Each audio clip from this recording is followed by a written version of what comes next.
Have you ever paused to ponder about the effectiveness of the EPA Superfund? Is it truly making a difference? Or is it just another bureaucratic initiative that fails to deliver tangible results? The Superfund, formerly known as the Comprehensive Environmental Response, Compensation, and Liability Act, or CERCLA, was enacted in 1980. It was a response to the growing public concern about the release or threatened release of hazardous substances into the environment.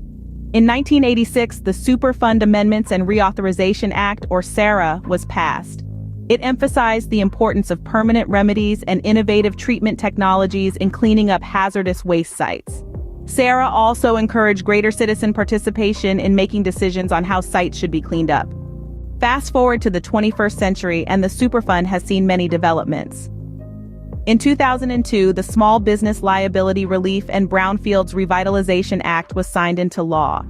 This act provided funds to assess and clean up brownfield sites, which are previously used industrial or commercial sites with potential contamination.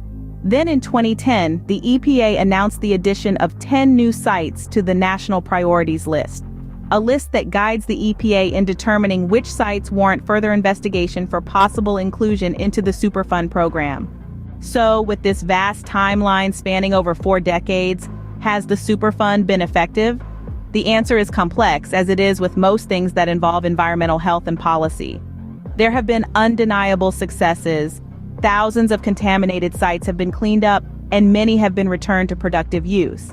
Hazardous waste that once threatened communities and ecosystems has been safely removed or contained. However, there are also challenges.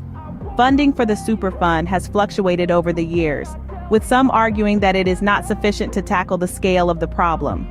There are still hundreds of sites on the National Priorities List that need attention. Moreover, the process of cleaning up a site can be lengthy, often taking years or even decades. And even then, there is the question of what to do with the site once it has been cleaned. Redevelopment is not always straightforward, and some sites remain vacant for years after cleanup. In conclusion, while the Superfund has made significant strides in addressing hazardous waste sites, there is still much work to be done. It is a testament to our commitment to protect the environment and public health, but also a reminder of the complexity and magnitude of the challenge.